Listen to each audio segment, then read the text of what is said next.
안녕하십니까. 오늘은 로마서 2장 19절의 말씀 살펴보도록 하겠습니다. 네가 율법에 있는 지식과 진리의 규모를 가진 자로서 소경을 인도하는 자요. 자, 오늘 이 로마서 2장 19절의 말씀 중에서 율법에 있는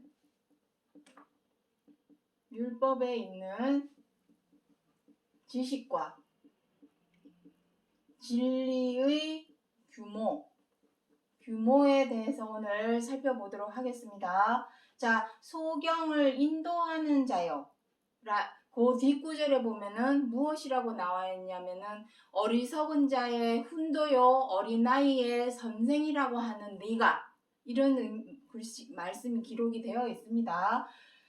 적어도 하나님의 말씀을 알리고 전하는 입장에 있는, 가르치는 입장에 있는 사람이라고 한다면 최소한 율법에 있는 지식과 진리의 규모 정도는 알고 있어야 된다, 이 말이죠. 그렇다면 우리는 하나님을 믿는 사람이고 그리스도를 믿는 사람으로서 교회를 다니는 사람이라면 다 하나님을 알리려고 노력을 하고 그리스도이신 예수님을 전하려고 노력하는, 전도를 하는 선생인, 가르치는 입장에 있습니다. 그렇다면 무엇보다도 이 율법에 있는 지식과 진리의 규모가 어떠한 것인지를 제대로 알아서 전달을 해줘야 되는 역할을 해야 되겠죠. 무엇입니까? 규모는 어떤 의미입니까? 크기와 범위를 의미합니다. 크기와 범위. 율법의 크기와 율법에 있는 지식과 진리의 크기와 범위를 제대로 알고 있어야 한다는 것입니다. 그래서 오늘 이 시간 율법의 규모, 지식과 진리의 규모가 얼마나 건지, 그 크기와 범위가 얼만큼 되는 것인지 오늘 설명드리기 위해서 이 시간을 마련했습니다. 내용이 많고 설명드릴 것도 많기 때문에 빨리빨리 진행을 하도록 하겠습니다. 자, 먼저 히브리서 7장 12절의 말씀을 보도록 하겠습니다. 제사 직분이 변역한 즉 율법도 반드시 변역하리니. 여기서 변역한다라는 말은 무슨 뜻이냐면 바뀌고 변화된다라는 의미입니다. 바뀌고 변화된다. 자, 왜 그러냐면은 오늘 또 어쩔 수 없이 또 율법 얘기가 나옵니다. 율법. 제목에서도 율법, 히브리서 7장 12절에도 율법. 자, 다 율법에 대한 내용을 하게 됩니다. 지난 시간에 율법은 두 가지라고 분명히 말씀드렸습니다. 반드시 변역될, 바뀌고 변화되어야 할 모세의 율법이 있고, 모세의 율법을 히브리서 10장 1절에 무엇이라 합니까? 차명상이 아니라 그림자라고 기록을 하고 있습니다. 그 말씀은 히브리서 8장 5절에도 기록을 하고 있습니다. 하늘에 있는 것의 모형과 그림자라. 그림자라는 의미는 무엇입니까? 부분이라는 것입니다. 부분. 온전한 것이 아닌 일부분이라는 의미입니다. 일부분이라는 의미는 또 무엇을 말합니까? 완전한 단계, 장성한 단계가 아닌 초보 단계라는 의미입니다. 그러니 일부분으로 알고 있으면 되겠습니까? 율법은 무엇이라 했습니까? 하나님 나라 천국의 법입니다. 각 나라마다 국가마다 지켜야 하는 헌법이 있고 율례가 있고 규칙이 있습니다. 그와 마찬가지로 하나님 나라도 엄연히 나라입니다. 천국. 그 나라에 모든 사람은 다 죽어서 하늘나라를 가기를 원합니다. 사람의 생각은 그러하죠. 하지만 천국 시민, 천국 백성이 되기 위해서는 로마에 가면 로마 법을 따르라 하는 것처럼 천국, 하나님 나라의 법을 지켜야 되는 건데 그 법이 바로 율법입니다. 그런데 그 율법이 그림자라고 한다면 반드시 차명상을 알아야 되겠죠. 차명상. 그 차명상을 알려주기 위해서 그리스도께서 오신 거고 그것을 우리는 그리스도의 율법이다. 그렇다면 모세의 율법과 그리스도의 율법의 차이가 무엇인지를 반드시 알아야 되겠죠. 요거를 우리는 온전한 것이다. 완전한 것이다. 장성한 단계다. 배학이라는 표현도 맞겠죠? 자, 그렇게 됩니다. 그런데 여기 변역한다. 히브리서 7장 12절에서 제사 직분과 율법이 변역한다라고 기록을 한 거 보니 히브리서 7장 12절에서 말씀하고 있는 율법은 모세의 율법이 되겠습니다. 그림자이니까 변역을 해야 되겠고 하늘에 있는 것의 모형이니까 반드시 변역을 해야 되겠죠. 중요한 것은 여기 제사 직분이 나옵니다. 자, 또 요것도 마찬가지로 율법은 지난 시간에 우리가 다 설명을 드렸습니다만 자꾸만 설명을 드려야 하는 이유는 이러한 내용에 대해서는 어디에서도 설명을 해주지 않기 때문에 알려주지 않기 때문에 가르쳐주지 않고 있기 때문에 자꾸만 기회가 딱지 않도록 너무나 처음 듣고 생소한 내용이기 때문에 자꾸만 설명을 드릴 수밖에 없습니다. 자, 율법은 아까 하나님 나라의 헌법이라고 했습니다. 지키기 위해서는 그 내용이 무엇인지를 알아야 하지만 이거를 모세오경이라고 하죠. 우리가 흔히 모세오경. 그런데 그 율법 안에는 너무나 지켜야 할 내용이 방대하고 복잡하기 때문에 두 가지로 나누어 놓습니다. 첫 번째, 너무나 방대하고 복잡하기 때문에 지켜 행하기가 어렵기 때문에 이것만큼은 꼭 지켜 행해라 해서 10계명을 주신 겁니다. 10가지 계명. 나 외에 다른 신은 섬기지 말라. 안식일을 지켜라.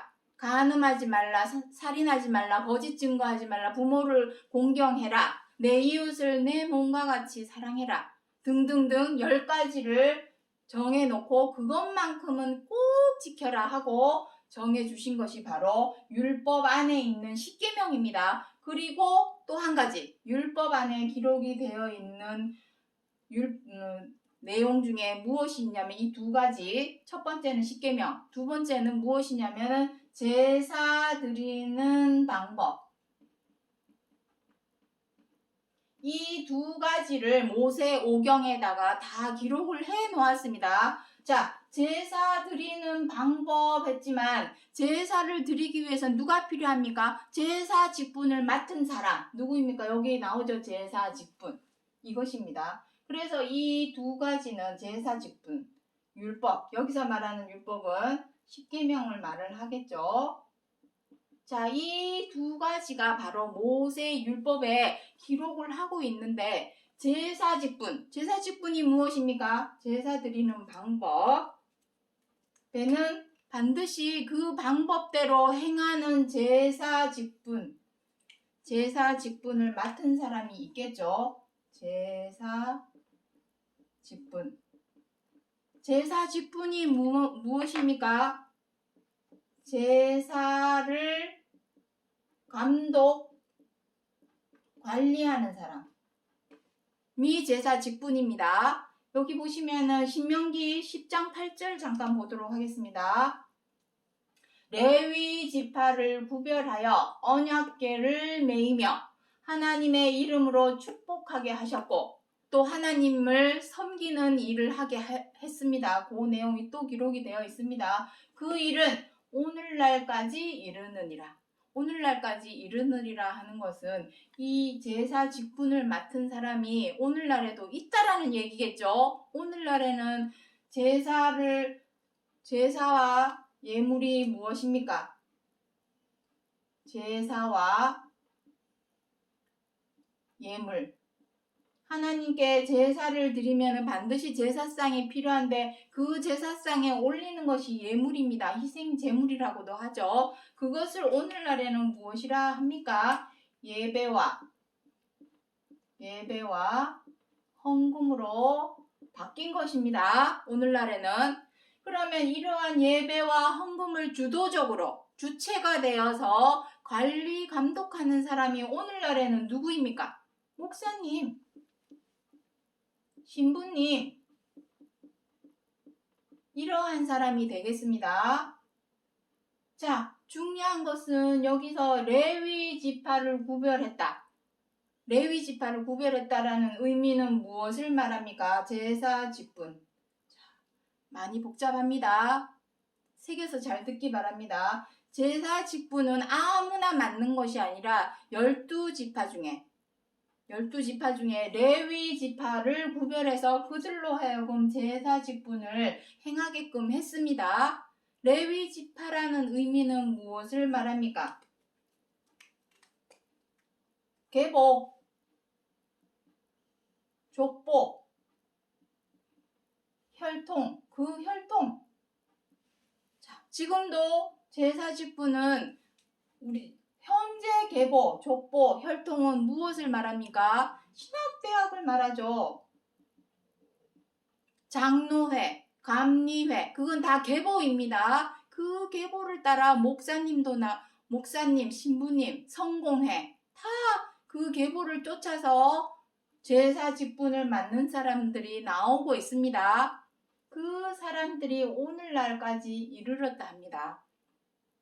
중요한 것은 무엇을 말하고자 하는 거냐면은 제사 직분이 변역한즉 율법도 반드시 변역하리니 모세 율법이 하늘에 있는 것의 모형과 그림자이니 당연히 그 아래에서 제사 직분을 맡은 제사장들, 즉 목사님, 신부님들도 반드시 변역을 하겠죠.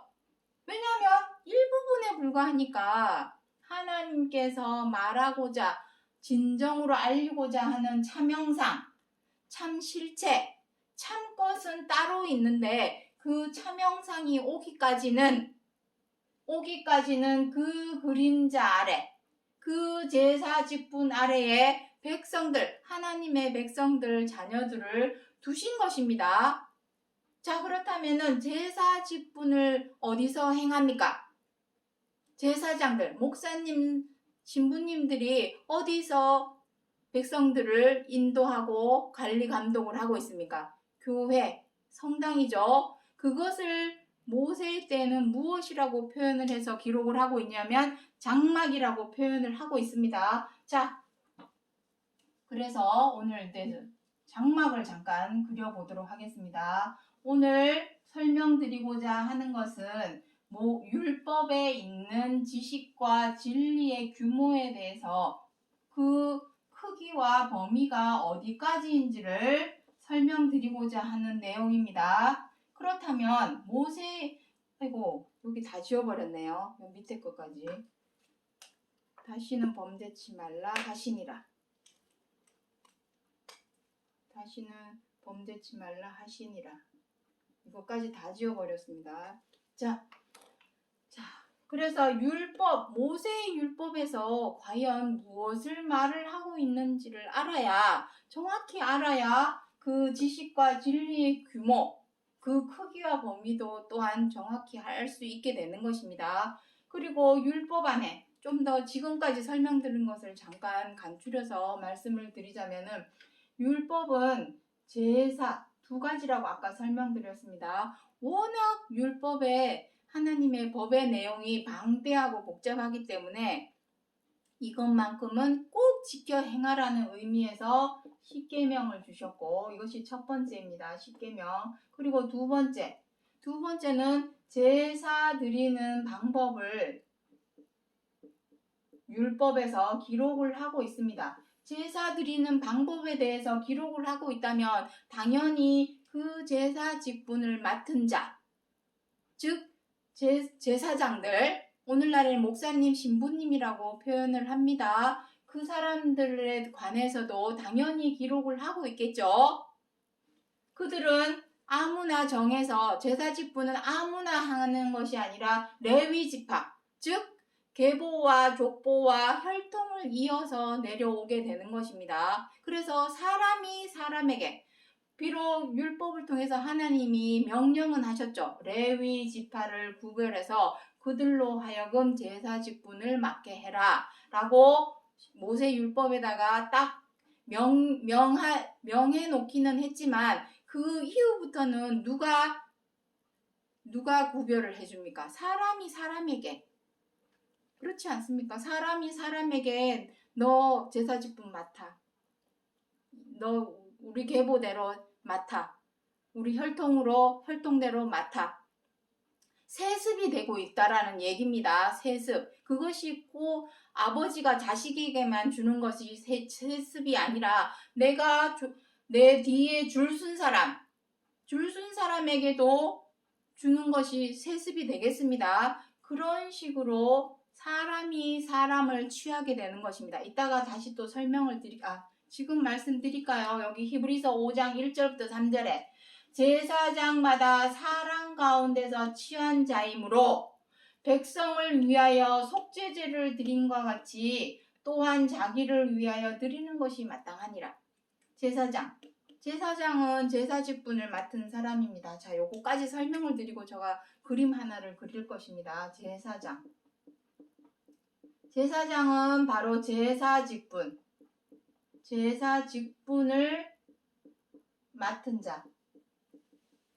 맡은 자가 되겠습니다. 그리고 율법에는 레위지파라고 표현을 하고 있죠. 레위지파. 자, 레위지파라는 의미는 무엇을 말을 하고 있냐면은 계보, 족보,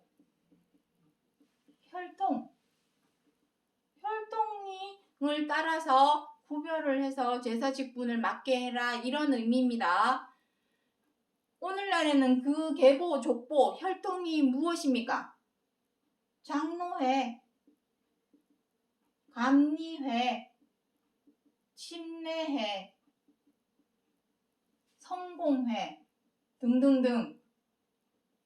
이것이 바로 제사 직분을 구별하는 계보, 족보, 혈통들입니다.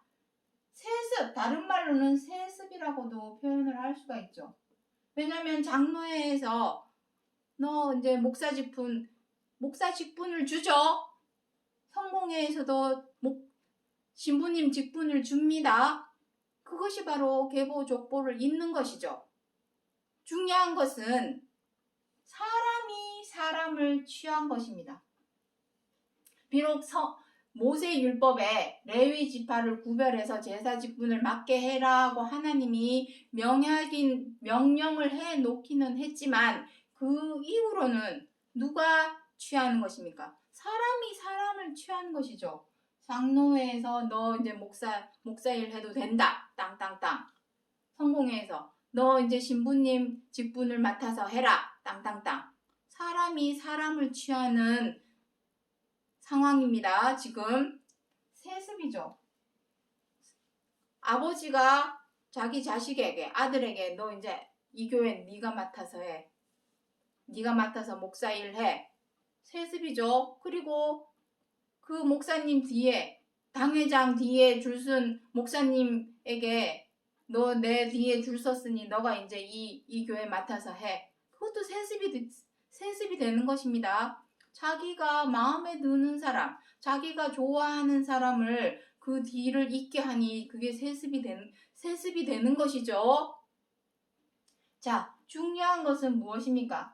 제사장마다 사람 가운데서 취했으니 그 다음 구절에 무엇이라고 기록이 되어 있냐면 백성들도 연약에 쌓여 있지만 제사장들도 연약에 쌓여 있기는 마찬가지이기 때문에 백성을 위하여 속죄제를 드림과 같이 또한 자기를 위하여 자기 자신도 목사님도 신부님도 자기 자신을 위하여 속죄제를 드려야 되는 것이 마땅하지만 중이 제 머리는 못 깎는다는 것처럼 자기 자신을 위해서는 누가 속죄제를 드려줄까요? 과연 누가 드려줘야 될까요? 아무도 없습니다. 목사님, 신부님이라고 해서 면죄부가 될까요? 사람은 어느 누구를 막론하고 다 죄를 짓고 죄를 범하고 악으로 행합니다. 목사님이라고 해서 죄를 범하지 않습니까? 신부님이라고 해서 악으로 행하지 않습니까? 이 세상 어느 누구를 막론하고 미워하고 원망하고 분노하고 비방하고 회방하고 사나워져서 다투고 함부로하고 갑질하는 죄와 악을 행하지 않는 사람이 누가 있습니까? 그러한 연약, 죄와 악이라고 하는 연약에 쌓여 있기는 제사장도 마찬가지인데 그들을 위해서는 누가 속죄제를 드려줄까요? 과연 그 제사 직분이 그들에게 면죄부를 줄 수 있는 것일까요? 절대로 그럴 수는 없습니다. 그렇다면 그들을 위해서는 누가 속죄제를 드려줄까요? 우리가 지금 교회에서 성당에서 드리고 있는 모든 예배가 다 속죄제입니다. 왜냐하면 모든 예배에는 반드시 무엇을 하고 있습니까? 주기도문을 외고 있죠. 주기도문 내용 안에는 무엇이 기록이 되어 있습니까? 우리가 우리에게 죄 지은 자를 사하여 준 것 같이 우리의 죄를 사하여 주옵소서, 용서하여 주옵소서라는 속죄의 기도를 항상 드리고 있습니다. 그러니 다 속죄제를 드리고 있습니다.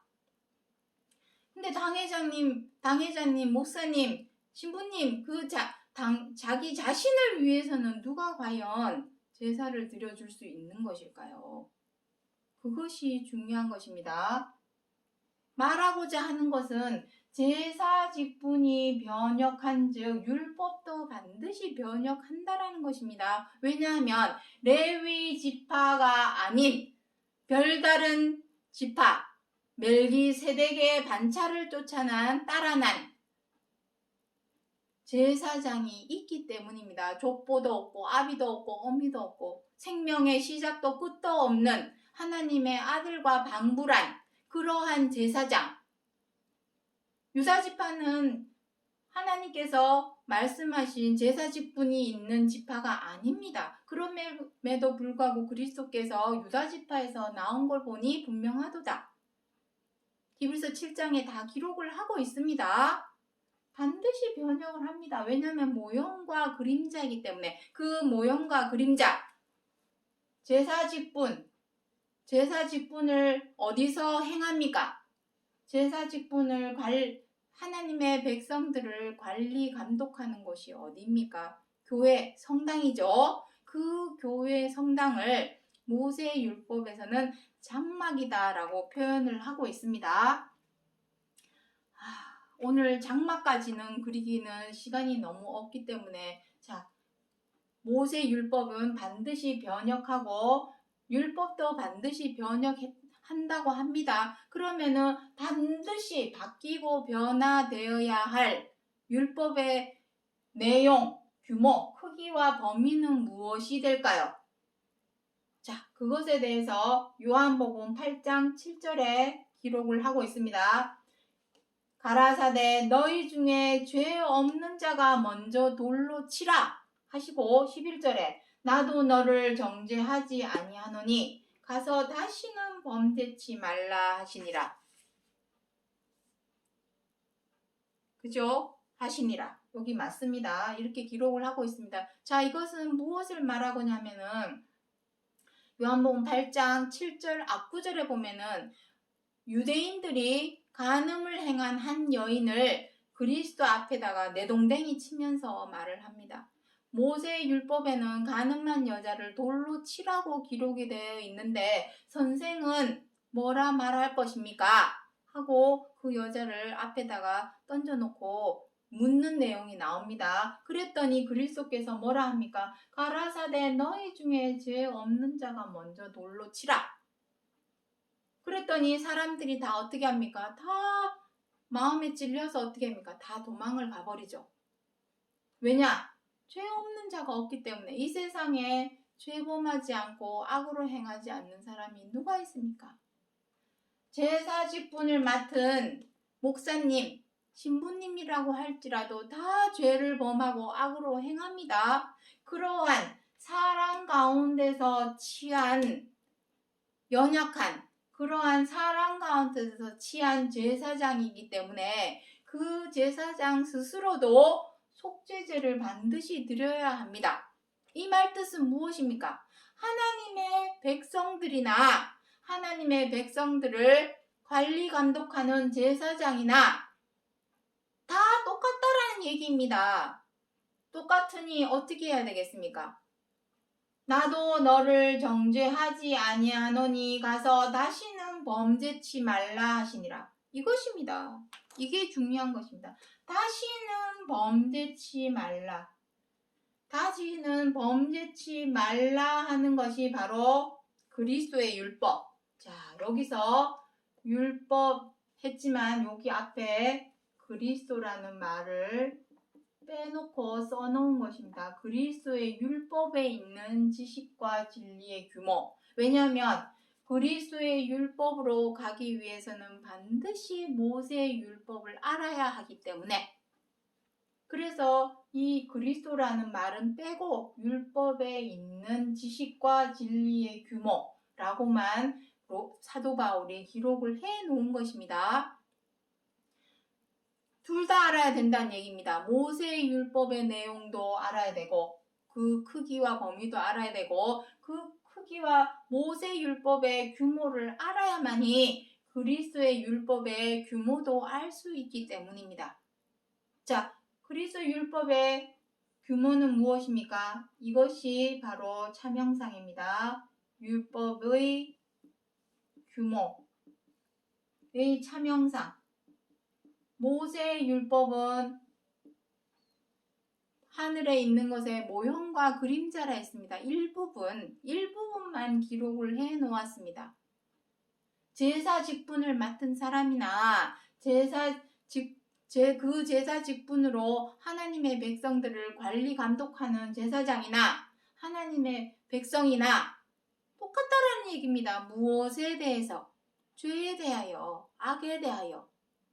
죄 짓기는, 악으로 행하기는 마찬가지이기 때문에, 연약에 쌓여있기는 마찬가지이기 때문에 누가 누구를 속죄제를 드려줄 수가 없다라는 얘기입니다. 제사 직분을 가진 사람이라면 적어도 최소한 자기 자신은 죄에서, 악에서 벗어난 사람이라야 되겠죠. 이치적으로 한번 생각해 보시기 바랍니다. 내 죄를 용서하여 주옵소서 하는 입장이 백성들인데, 백성과 똑같이 제사 직분을 맡은 목사님도 신부님도 죄대로 행하고 악대로 행하는 죄인이요 악인이라면, 똑같은 죄인이요 악인이라면 누가 누구를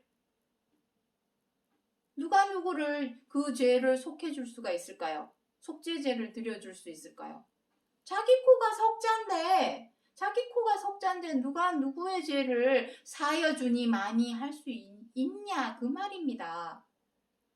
그래서 그리스도의 율법에서는 뭐라 합니까? 다시는 범죄치 말라. 모든 사람이 다 죄 없는 자가 아무도 없기 때문에 어느 누구를 막론하고 다 죄인이요 악인이요, 미우면 미워하고 뜻대로 안 되면 분노하고 마음에 안 들면 비방하고 못마땅하면 사나워져서 다투고 함부라고 언짢으면 갑질하는 그러한 죄와 악을 행하기는 다 마찬가지이기 때문에 중요한 것은 무엇입니까? 제사 직분을 맡은 목사님이라고 해서, 신부님이라고 해서 면죄부가 주어지는 것이 아니라 다시는 범죄치 말라.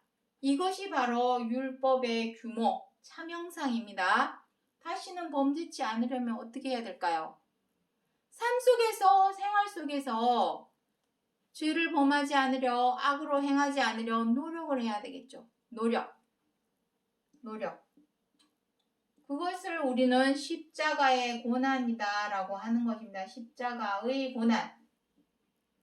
노력만 하면 뭐합니까? 노력을 해서 죄와 악을